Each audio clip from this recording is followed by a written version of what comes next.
다 같이 묵상기도 하시겠습니다.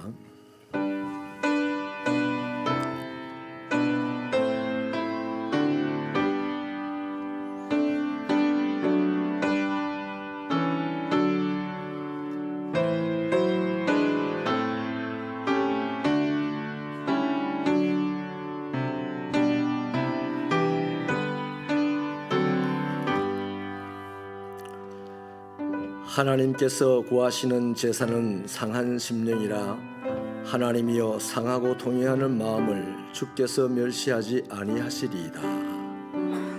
하나님 감사합니다.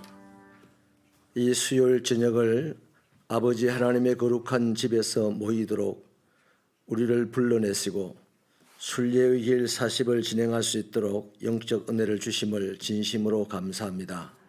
하나님, 이날 온 대지를 적시는 담배와 같이 우리의 심령과 우리의 삶의 자리에 하나님의 은혜의 담비가 함께 내리도록 복을 내려 주시옵소서. 그리하여서 우리 영혼은 힘을 얻고 우리 육신은 건강하여지고 우리의 가정과 삶의 자리는 평안할 수 있도록 주님 축복하여 주셔서 그 은혜와 은사와 힘으로 하나님의 나라를 이루어가는 데 쓰임받는 우리 새벽교회 성도들이 되게 하여 주옵소서. 예수님 이름으로 기도하옵나이다. 아멘. 사도신경으로 신앙 고백하겠습니다. 나는 전능하신 아버지 하나님 천지의 창조주를 믿습니다. 나는 그의 유일하신 아들 우리 주 예수 그리스도를 믿습니다. 그는 성령으로 잉태되어 동정녀 마리아에게서 나시고 본디오 빌라도에게 고난을 받아 십자가에 못 박혀 죽으시고 장사된 지 사흘 만에 죽은 자 가운데서 다시 살아나셨으며 하늘에 오르시어 전능하신 아버지 하나님 우편에 앉아 계시다가 거기로부터 살아있는 자와 죽은 자를 심판하러 오십니다. 나는 성령을 믿으며 거룩한 공교회와 성도의 교제와 죄를 용서받는 것과 몸의 부활과 영생을 믿습니다. 아멘. 찬송가 455장 찬송하겠습니다.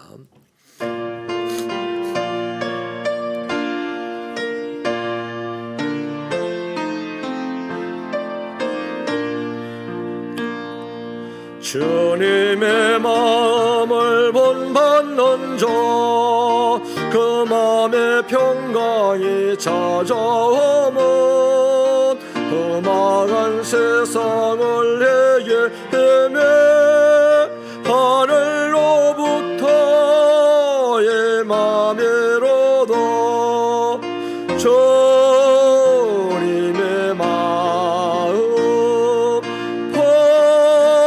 받아 살면서 거룩하심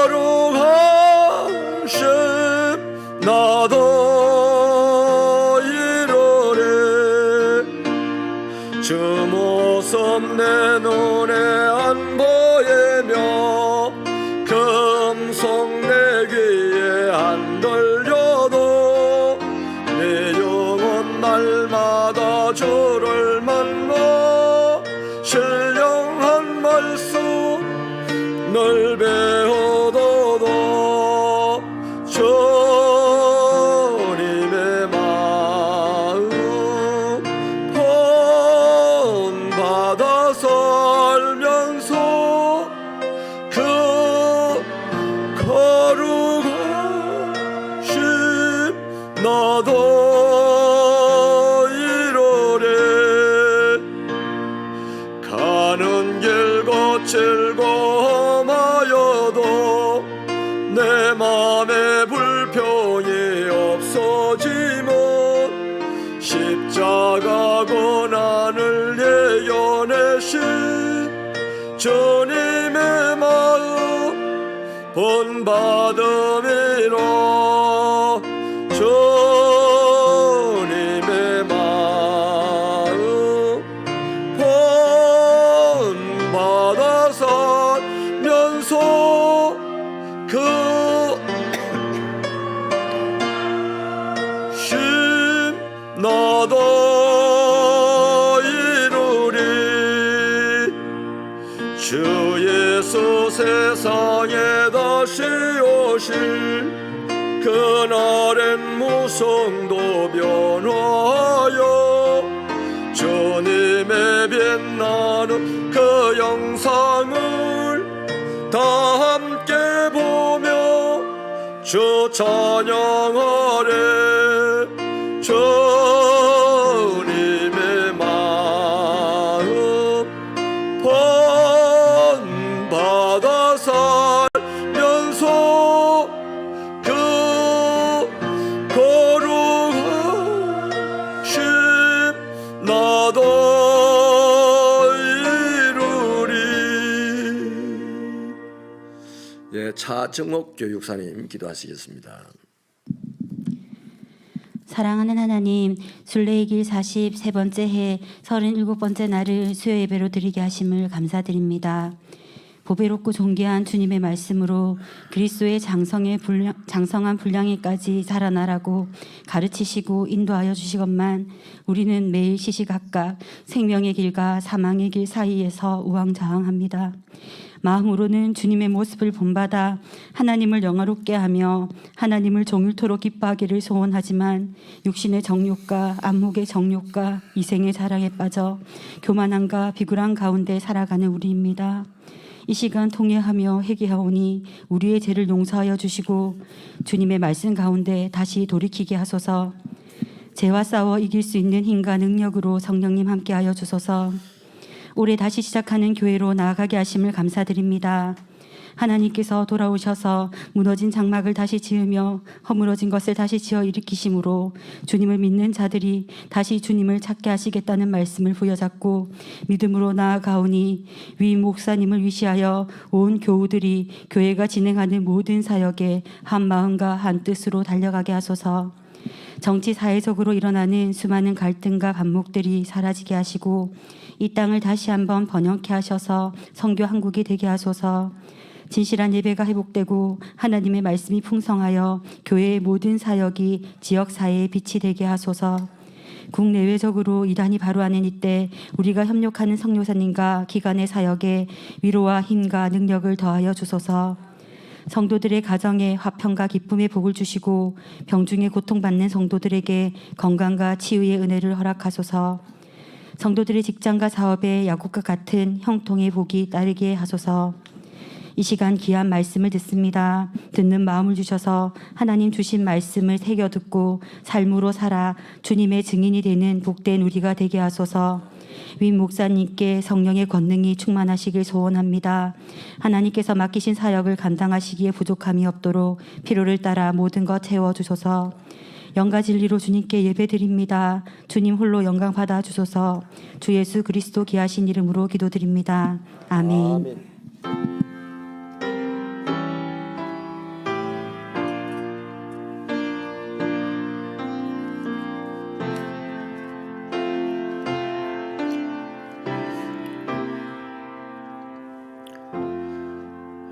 하나님의 말씀은 갈라디아서 6장 2절입니다. 갈라디아서 6장 2절 말씀입니다. 우리 다 함께 읽도록 하겠습니다. 시작. 너희가 짐을 서로 지라 그리하여 그리스도의 법을 성취하라. 아멘. 예, 정년집 집사님, 송원실 권사님, 예, 감사 예물 드립니다. 무명으로 감사 예물 드립니다. 예, 손복희 집사님, 복음을 통한 새로운 마음, 주님의 섭리 안에 거할 수 있도록 인도하옵소서. 자녀들의 삶에 주의 임재가 있기를 기도합니다. 이 마음으로 예물을 드립니다. 선한 일을 권하고 악한 일을 벌하는 것을 근선진악이라고 하죠. 이것을 우리 신학적으로 말하면 행위의 법, 율법이라고 합니다. 대부분 이 세상을 살아가는 사람들은 이렇게 세상이 돌아가기를 원합니다. 선한 일을 한 사람에게 상을 주고 악한 일을 하는 사람들에게 벌을 주라. 이것이 이 세상의 구호고 또 세상을 끌어가는 대체적인 시스템이 여기에 속하죠. 하지만 또 이제 우리에게 적용을 해가지고요, 이러한 법의 엄격한 집행자가 하나님이고 그 법의 집행을 받아야 될 대상이 나라고 생각을 한다면 어떻게 될까요? 우리는 그때부터 하나님이 당장 두려워질 것입니다. 그래서 하나님을 피하여서 다니면서 전전긍긍하다가 결국에는 자신의 삶도 불안해지게 되겠죠.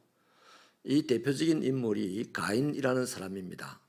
하나님이 은혜의 법을 주겠다 해도 하나님을 만나는 것이 두려워서 피하게 되고 또 하나님을 보고 짜증내게 되고 하나님의 백성이었습니다. 가인이. 그런데 악한 일을 하고 난 다음에 하나님 보기 두려워서 피했어요. 하나님이 만나서 이마에 안전한 표를 주겠다 해도 짜증을 내고 막 그랬습니다. 그래서 결국에는 온 세상을 자신의 힘으로 살아보겠다고 돌아다녔지만 항상 그 사람 안에는 자기 방어 기질만 강력하게 구축이 되어서 성도 잘 쌓고 공부도 잘했지만은 하나님과 영영 멀어져 버린 그런 사람 또 그런 가문을 이루게 됐죠. 그래서 여러분 이 권선징악이라는 이 제도 속에 살면 내가 맨날 착한 일만 하는 건 아니잖아요.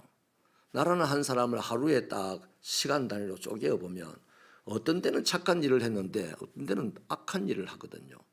어떤 때는 착한 마음을 먹었는데 어떤 때는 악한 마음을 먹고 있거든요.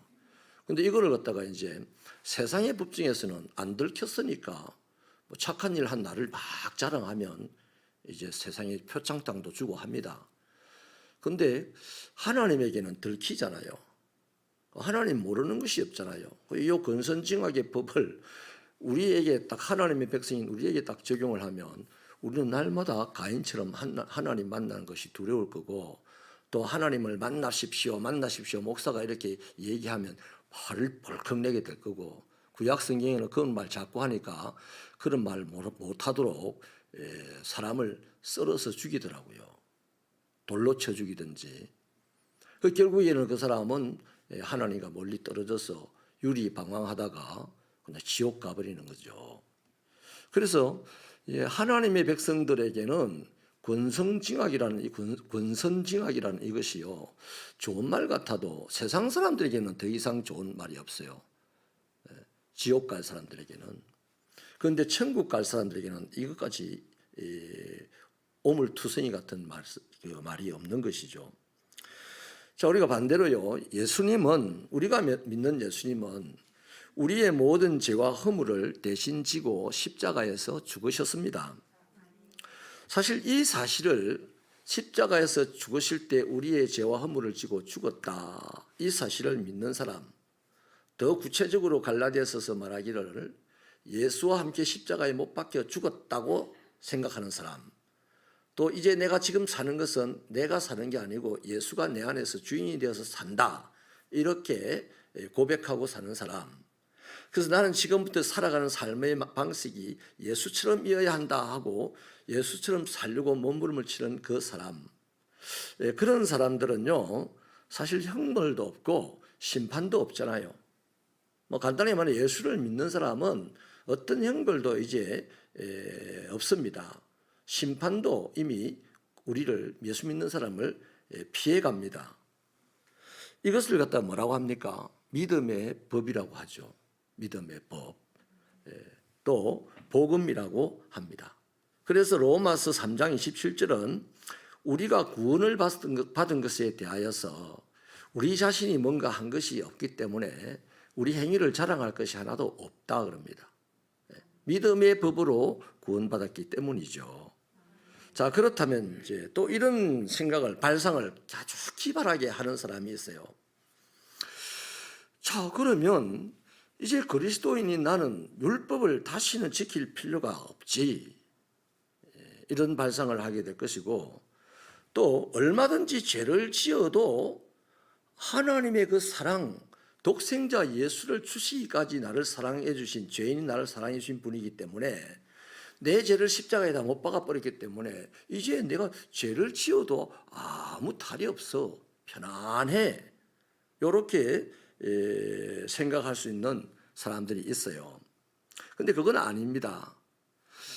율법으로 말미암아 주어지는 저주와 형벌, 심판은 면했어요. 그런데 율법으로부터 해방된 우리에게 무엇 때문에? 믿음의 법 때문에 해방되었잖아요. 그런 우리들에게는 이제 주님께서 얘가 예수를 믿는 순간 그리스도의 법을 우리에게 주었어요. 그래서 우리는 율법을 지킨다 만다 이것은 생각할 것도 없고 우리가 오로지 생각해야 될 게 뭐냐 하면 그리스도의 법을 성취하는 것을 생각을 해야 되는 거죠.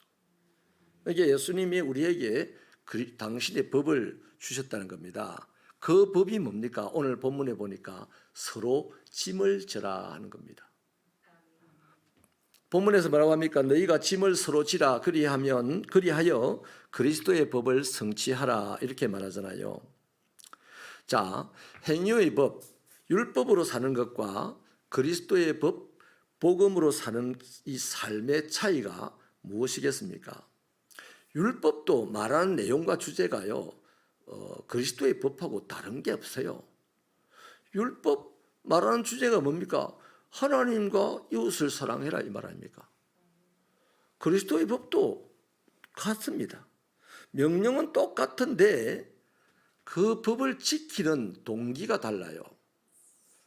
자, 율법의 명령을 받고 하나님을 사랑하고 내 이웃을 내 몸과 같이 사랑하라 이 명령을 지키는 사람들의 동기는요, 지키면 복을 받는다, 안 지키면 내가 처벌을 받는다 하는 이런 것이 바로 동기입니다. 그러니까 행위의 법, 이 율법은요, 저주받을 것이 두려워서 지키는 거죠. 또 이것을 지켜서 내가 복을 더 많이 받으려고 지킵니다. 동기가 그렇습니다. 그 동기가 누구에게있습니까? 자기에게 있어요. 자기가. 대신에 그리스도의 법은요, 그리스도의 법을 지키는 동기, 똑같이 내 하나님과 내 이웃을 사랑하라 이 법을 그리스도인은 어떤 동기로 지키냐면요, 하나님의 사랑을 받았기 때문에 그 사랑이 동기가 되어서 법을 지킵니다. 이 법을 지켜야 복을 받는다, 이 법을 안 지키면 저주를 받는다 하는 동기로 그 법을 지키는 사람은 율법에 매인 사람들입니다. 그런데 하나님이 나를 사랑하셨으니 내가 이제 살아가는 방식은 하나님처럼 사랑하면서 살아가는 것이다 하는 이 동기로, 사랑이 동기인 사람은 이제 그리스도의 법을 지키는 사람이 되는 거죠. 그 차이입니다. 똑같은 말입니다. 똑같은 말인데 그 말을 받은 내가 어떤 동기로 그 말을 실행에 옮기느냐는 겁니다. 내가 저주받을까 봐서 실행에 옮기는 사람은 율법에 빠져 있는 사람입니다. 내가 하나님의 사랑 때문에 그 법을 실행에 옮기는 사람은 복음의 법에 빠져 있는 사람입니다. 저와 여러분이, 바울은 그래요. 미쳐도 복음에 미치라 그랬습니다. 아멘. 여러분, 미쳤다의 반대말이 뭔 말입니까? 안 미쳤답니까? 걸쳤답니다. 걸쳤다. 미치면 빠진 거예요. 사랑에 빠진 걸 갖다가 죄가 미쳤다 이러잖아요. 그런데 반쯤 걸친 거, 한쪽은 빠져 있고 한쪽은 안 빠져 있고, 어떤 때는 이쪽에 가고 어떤 때는 저쪽에 가는 거, 어떤 때는 율법의 사고에 빠져가지고 생활하고 그리스도인인데 예수를 믿는데, 어떤 때는 복음에 빠져서 생활하고, 우리가 어찌 보면요, 요거를 정리를 잘하고 율법에 수시로 빠지는 이 나를 잘 걸러내서 항상 복음에 빠져 있는 사람으로 살아가는 이 방법을 훈련하고 이 방법이 익숙되고 이 방법이 자연스러우실 때까지 저와 여러분의 신앙이 성장해야 합니다. 그냥 예수 믿습니다 이래놓고 오늘 하루는 율법에 빠져서 생활합니다. 예수 믿습니다 이러고 오늘 하루는 또 복음에 빠져 있어요. 그냥 이렇게 막 생활하다가 한 10년쯤 신앙생활 하니까 자기가 율법에 빠져 있는지 복음에 빠져 있는지 모르고 지금 스스로 그냥 천국 간다 생각하고 그냥 살아가는 사람들이 그리스도인 중에 대부분입니다. 하나님은 냉정합니다. 하나님은 정확합니다. 하나님은요, 그리스도를 십자가에 내어주실 때만 냉정하지 않았지요, 그 이후에는 철저하게 냉정하십니다. 믿으시면 아멘입니다. 네. 자, 그래서 여러분, 하나님은요, 무서운 집행자가 아니라 아들을 내어주시기까지 나를 사랑하는 분이라는 사실을 우리에게 보여주셨잖아요. 그래서 하나님 주신 그 그리스도의 법은 지금도 그 법을 지키면 내가 어떤 복을 받는다 뭐 이거 놔두고요. 내 삶이 평안해집니다. 내 영혼이 평안해집니다. 근데 내가 그리스도인인데 그리스도의 법을 안 지키면 어떤 저주를 받는다 이건 상관할 거 없어요. 모르겠어요. 그거는. 뭘 저주를 받아요? 우리가 교회를 주일날 예배를 안 드렸다고 그 사람이 저주를 받아가 다리가 부러지고 그럽니까? 그 옛날에 그런 식으로 협박 많이 했어요. 근데 절대 하나님은 안 그렇습니다. 우리 육신의 아버지도 말 안 듣는다고 다리 부러뜨리는 아버지가 없는데 온통 사랑이신 하나님이 뭘 그렇게 하겠어요? 그런데 분명한 거는요, 그리스도인이 그리스도의 법을 성취하는데 깊이 참여해서 그렇게 살아가지 못할 때, 못하는 그 부분에서는요, 내 영혼이 복잡해집니다. 자기 스스로 영혼이 답답해지는 거예요. 주님 만나기가 개면스러워지고, 또 주님 만나자고 하는 사람에게 괜히 시비 붙고 뭐 이러는 거예요. 여러분, 설교 시간에 설교하는 사람을 왜 기분 나쁘게 째려봅니까? 설교하는 사람이 못나서 그렇습니까? 설교하는 사람이 못돼서 그렇습니까? 아니에요. 설교하는 사람은 이를 불문하고 지금 하나님께서 세우신 거 아닙니까? 근데 그 사람을 확 째려봐야 할 정도 같으면 누구 영혼이 고장났다? 듣는 사람의 영혼이 고장난 겁니다. 듣는 사람의 영혼이 고장난 거예요. 그래서 여러분, 그리스도의 법을 지키지 않을 때에 가끔 고난과 징계라는 것은 있어요. 그러나 그거는 우리를 죄에서 돌이키고 바른 길로 인도하시기 위해서 하나님이 이리 가자, 이리 가자, 이리 가자 하는 거지 아예 뭐 절단을 내시는 건 아니다 이 말입니다. 자, 그래서 여러분, 복을 잃어버릴까 봐서 두려워서 순종하는 사람을 율법주의자라고 합니다. 지금 저와 여러분도요, 이 주일날 교회 가서 예배를 드리는데 예배를 안 들으면 하나님께서 뭔가 나에게 화를 입힐까 봐서 두려운 마음이 작동해서 예배를 드리러 온다. 그 사람은 어떤 사람이다? 율법주의에 빠진 사람입니다. 나는 복음을 믿습니다 하지만 그 사람의 삶은 지금 율법주의에 빠져 있는 거예요. 자, 그러니까 복을 잃을까 봐서 저주를 받을까 봐서 두려워서 순종하는 사람을 율법주의자라고 이해를 하면 되겠고, 또 반대로 이런 사람도 있습니다. 교회 다니는 사람들 중에 이제 예수님이 다 하셨으니까 나는 아무것도 안 지켜도 돼. 예수님이 다 내 대신 지켰으니까 나는 더 이상 지키지 않아도 돼. 난 진짜 자유한 사람이야. 내 마음대로 살아도 이제 나는 예수 때문에 하나님에게 사랑을 받는 사람이야. 이러는 사람이 있어요. 이게 어떤 사람이냐면 반율법주의자입니다. 반율법주의자. 여러분, 율법주의자나 반율법주의자 정반대의 생각을 합니다만 하나님 앞에 둘 다 온당하지 못한 사람이에요. 예를 들면 이런 겁니다. 주로 남보다 더 가진 것이 많은 사람이 빠지는 함정이 뭡니까? 교만이라는 함정에 빠져요. 그 하나님은 교만한 자를 대적하신다 그랬습니다. 그런데요, 뒤집어서 남과 비교해서 내가 가지지 못한 것이 노골적으로 많을 때 그때 그 사람은요, 어떤 함정에 빠지기 쉬우냐면 비굴함이라는 함정에 빠지기가 쉬워요. 그래서 가진 자들 앞에서는 굴신굴신하면서 뒤돌아서서는 가진 사람은 엄청나게 욕을 하고 몇 번도 죽이죠. 예수님의 말씀에 의하면 마음으로 미워만 해도 살인을 한 자를 했으니까. 이게 뭡니까? 다시 말하면 교만한 사람이든 비굴한 사람이든 하나님 앞에 솔직하지 못하고 정직하지 못하면 하나님은 그 사람을 번아웃으로 그냥 가도록 내버려 두신다 이 말이에요. 그래서 여러분, 그럼 비굴한 사람에 대해서 하나님 말씀 많이 안 하셨어요, 성경에. 워낙 교만한 사람이 많으니까.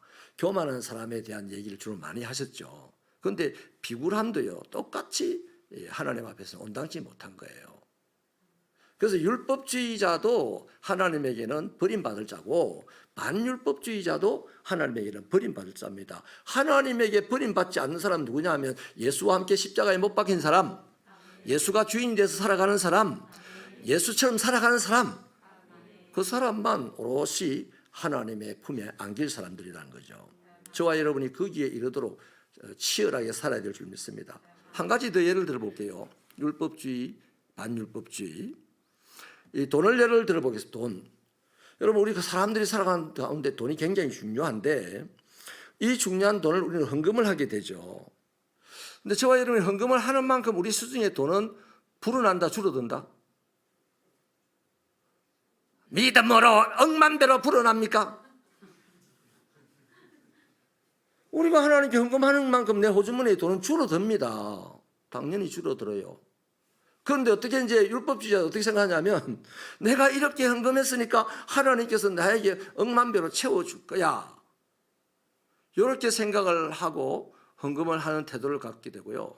또 아니면 반대로 내가 헌금을 하지 않으면 하나님께서 나에게 화를 입힐 거야. 11조를 안 했더니 하나님께서 11조보다 10배로 많은 손해를 입히더라. 이런 간증을 하는 거 들어봤는데 그거 뭐 온전한 간증이 아니에요. 하나님 그런 식으로 손해 안 입힙니다. 아멘. 네. 그래서 전부 자기 발상, 율법이라는 발상에서 내가 이 헌금을 드리면 내 수중에 돈이 좀 줄어들지만 하나님이 곧 이것보다 몇 배로 채워줄 거다. 딱 이 자리에다 채워줄 거다. 이렇게 생각하는 것 온전한 생각이다. 온전하지 못한 생각이다. 복음의 사람에게는 온전하지 못한 생각이에요. 율법주의자의 생각이에요. 또 내가 이 헌금을 안 하면 하나님이 뺏어갈 거다. 이런 생각을 하고 헌금을 하는 것도 어떤 율법주의자의 생각입니다. 그런데 이 사람이 어쨌든 헌금을 합니다. 내게 많이 채워줄 거다 생각하고 헌금을 하는 사람, 아니면 헌금을 안 하면 하나님 뺏어간다 하는 두려운 생각에 헌금을 하는 사람은 헌금을 해놓고 아까 말한 대로 영혼이 어떻다? 평온하지 않습니다. 영혼이 안 편안해요. 들어놓고 기뻐지가 않아요. 여전히 두렵고 여전히 답답하고 여전히 더 부족함을 느끼게 되는 거죠. 그러니까 두려움과 부족함과 아까움, 그것이 계속 반복되면서 신앙생활을 하게 되는 거예요. 그래서 평생을 신앙생활을 했는데 이상하게 신앙생활을 오래 하면 오래 할수록 얼굴이 더 어두워져요. 나는 제일 보기 힘든 게 쑥난 사람 같은 얼굴 보기 싫어요. 너무 힘들어요, 보기가. 일주일에 한 번 그리스도인들끼리 만났는데, 예수 피를 나눈 사람들 만났는데, 아무리 화날 일이 있어도 만나면 얼굴이 환해져야 될 텐데. 일주일에 한 번 만났는데 너무나 믿음이 좋아서 그런 것 같아요. 하나님과 자신 간의 믿음은 너무 좋은데 하나님과 함께 일하는 사람은 못 되는 거죠. 또 반율법주의자는요, 이런 식으로 생각을 합니다. 헌금 할 필요 없어. 하나님이 가난해? 하나님이 모든 것의 주인이신데, 하나님은 뭐든지 우리가 달라 하면 주시는 분인데, 또 그렇잖아. 하나님은 하나밖에 없는 독생자 아들도 아까워하지 않고 우리에게 주시는데 하나님이 뭐가 필요해서 우리에게 헌금 달라고 했어? 헌금 안 해도 돼. 이런 사람이 있어요. 굉장히 똑똑한 사람이죠. 그런데 반율법주의자입니다, 이 사람은. 근데 이 사람도 똑같이 어떤 현상이 일어나냐면, 그런 말 해놓고 시원하고 그래놓고 하나님 너무 감사합니다, 자유하고 이러지를 못해. 뭔가 답답하고 뭔가 부족하고 뭔가 캥기고 이렇게 살아가는 거예요. 아까 말한 대로 영혼이 편안하지 못하다는 거죠. 거기에 반해서요, 그리스도의 법, 복음으로 사는 사람은요, 하나님이 나에게 독생자도 아까워하지 않고 주셨으니 나도 내게 있는 것을 아까워하지 않고 드립니다. 이래 됩니다. 복잡한 게 없어요, 더. 그래서 지난번에 어떤 분이요, 제게, 다른 교단에 다니는 분이 제게 문자가 왔어요. 목사님, 요즘 이런 게 유튜브에 많이 뜨던데 목사님은 통합교단의 목사님으로서 어떻게 생각합니까? 아주 찰떡같이 야무지게 질문을 해왔더라고요. 그래서 제가 아주 찰떡같이 답도 안 했어요, 제가. 답장도 안 줬어요. 지금 답장을 드릴게요, 답장을. 헌금은 하나님을 사랑하는 만큼 하십시오. 하나님에게 사랑을 받은 만큼 하시면 돼요. 사랑을 요만큼 받았다고 생각하는데 요만큼 헌금을 합니까? 그럼 이만큼은 틀림없이 자랑할 겁니다. 하나님은요, 다른 거 생각 안 합니다. 네가 나를 사랑하느냐, 이거 생각합니다. 할렐루야. 그래서 우리가 하나님을 얼마나 사랑하느냐는 헌금을 하는 태도를 보면 알아요. 율법주의적인 생각에서 헌금을 하느냐, 반율법주의적인 생각에서 하나님을 대하느냐, 아니면 복음에 빠져서 헌금을 하느냐. 우리 새빛교회는 그래도 좀 더 복음에 빠져서 헌금 생활을 하는 것이 너무나 아름답게 보입니다. 할렐루야. 자, 여러분, 사람에게 자유를 준다, 영혼의 평안을 준다, 유일한 법은 복음입니다. 그리스도의 법에 있습니다. 다른 데는 없어요. 예수님께서 내 인생의 영생을 위해 이 모든 것을 주실 유일한 분입니다.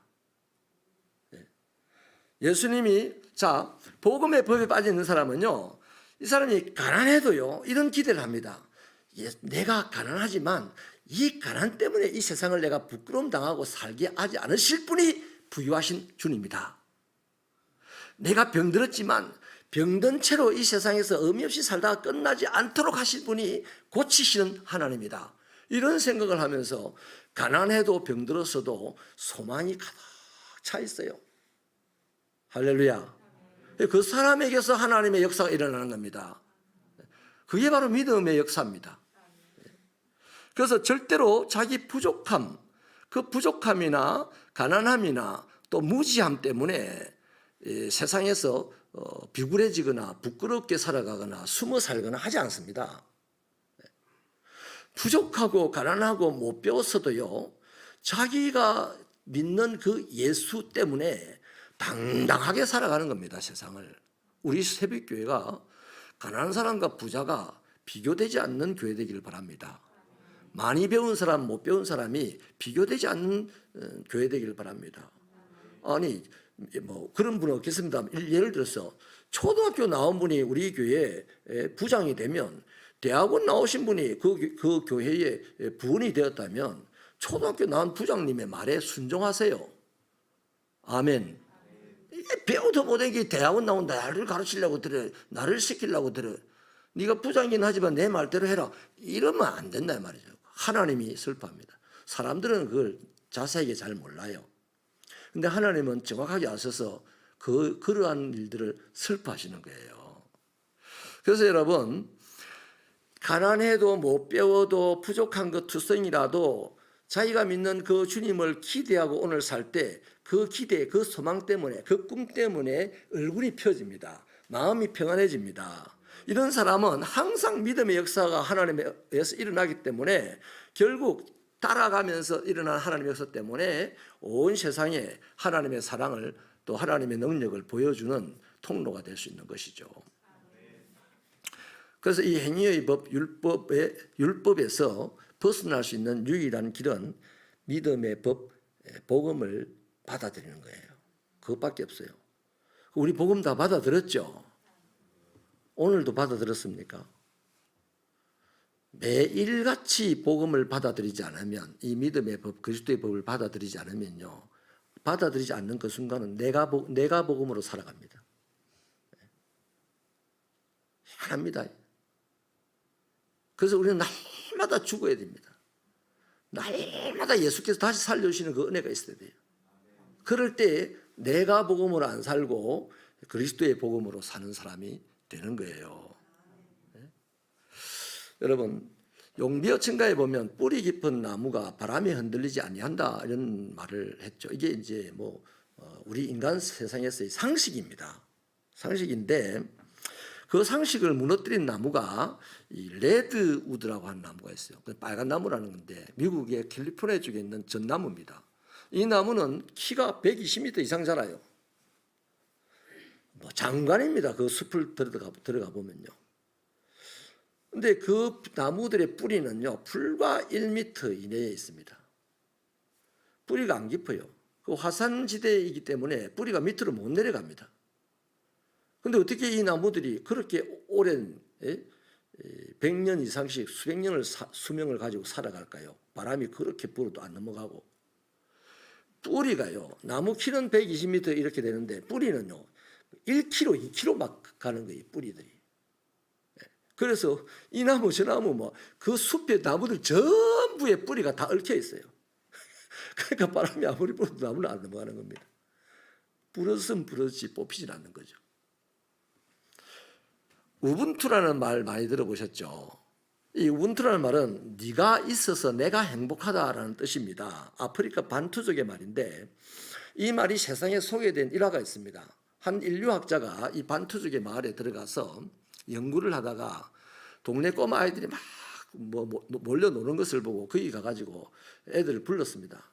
그래서 한 50m 밖에 나무에다가 딸기를 한 소쿠리 걸어놓고서 야, 너희들이 여기서 달리기 해가지고 제일 먼저 도착하는 사람이 그 딸기 이거 다 먹어라 이렇게 해서 하고는 출발했는데요.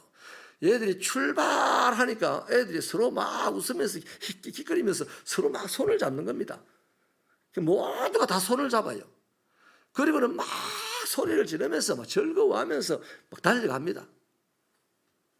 그 다 함께 도착해가지고 그 소쿠리에 있는 딸기를 다 각자 한두 개씩 이렇게 먹고는 그렇게 깔깔거리고 막 뒹굴고 막 배를 두드리고 난리가 난 겁니다.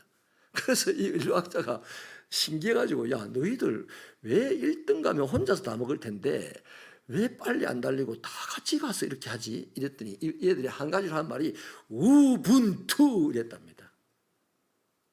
이게 네가 없으면 나도 없고 네가 있으면 내가 있고 네가 행복하면 내가 행복하다 이겁니다. 이게 우분투를 가장 잘 보여주신 분이 예수님 아닙니까? 예수님은 그렇습니다. 내가 너를 위하여서 수고했는데 네가 행복해지네. 네가 행복해지는 걸 보니까 나는 몇 배로 행복하네. 이게 예수님의 정신입니다. 그렇잖아요. 여러분 이것이 네가 있어서 내가 행복하고 내가 수고했는데 네가 환하게 웃으니까 나는 더 행복하다. 이것이 예수님이 살아온 방식이고 예수님의 정신인데 오늘 교회 안에는 얼마나 경쟁을 많이 합니까? 네? 말씀을 마칠게요. 오늘 공교롭게도 인터넷 뉴스를 보는데요. 일본의 인류학자 여성학자입니다. 그분이요. 인류 중에 멸종할 국민이 하나 있는데 대한민국이래요. 아주 심하게 경고를 해놨더라고요. 하여튼 자기가 조사를 하는 그 모든 항목에 한국은 다 걸리는 거예요. 시집 결혼을 안 할란다. 아기를 안 낳을란다.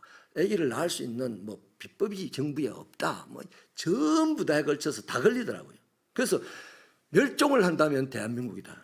인류 멸종의 이야기를 처음 끄집어낸 학자래요. 이 학자가.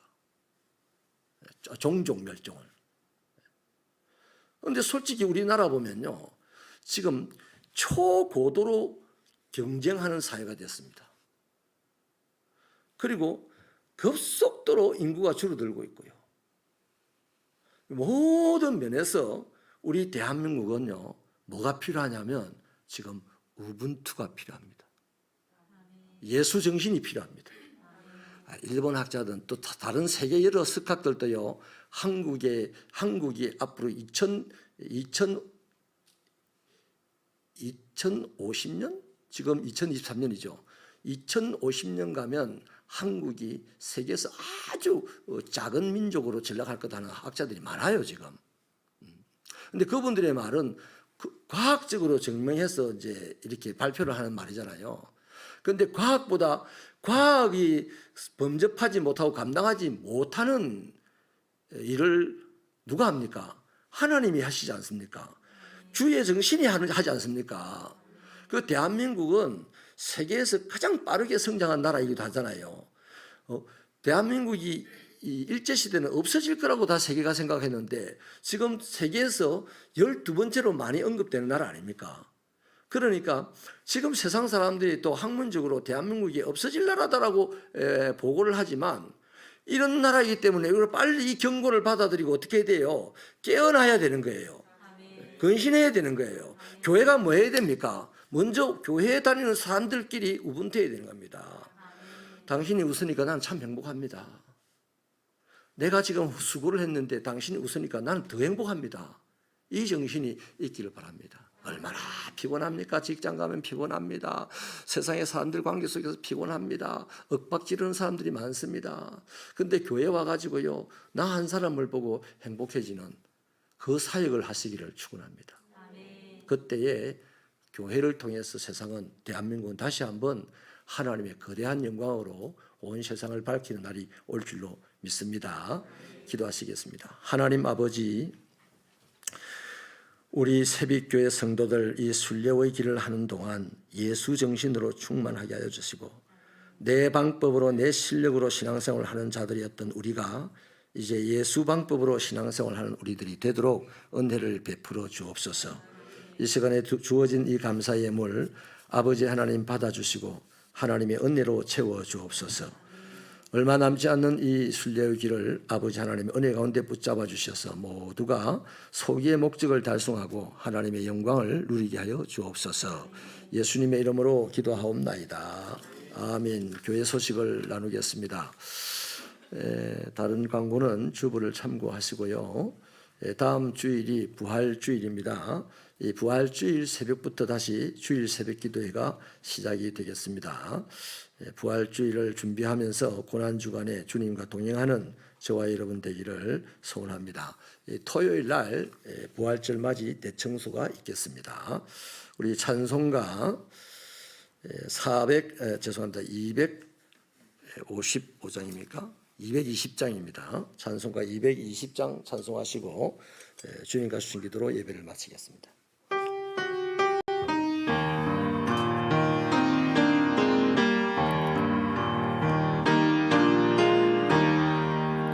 사랑하는 주님 앞에 형제 자매 한 자리에 크신 은혜 생각하며 즐거운 찬송 부르니 내 주 예수 오늘 받아 모든 사람 내 몸같이 환난 근심 위로하고 진심으로 사랑하세. 사랑하는 주님 앞에 온갖 충성 다 바쳐서 괴로우나 즐거우나 주님만 힘써 섬기리. 우리 주님 거룩한 손 제자들의 발을 씻어 남 섬기는 종의 도를 범소행에 보이셨네. 사랑하는 주님 예수 같은 주로 섬겨나네. 한 피바다 한 몸이 형제여 친구들이 한 몸같이 친밀하고 마음으로 하나 되어 우리 주님 크신 뜻을 지성으로 준행하. 3절 사랑하는 주님 예수 같은 주로 섬겨나네.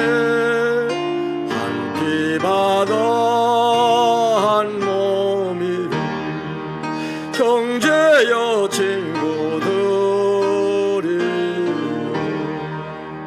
한 몸같이 친밀하고 마음으로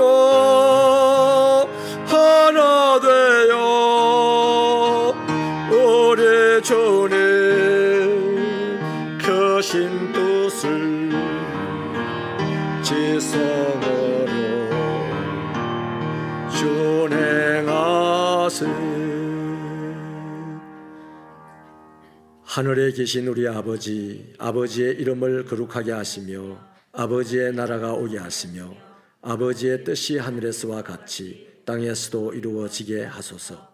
오늘 우리에게 일용할 양식을 주시고 우리가 우리에게 잘못한 사람을 용서하여 준 것 같이 우리 죄를 용서하여 주시고 우리를 시험에 빠지지 않게 하시고 악에서 구하소서.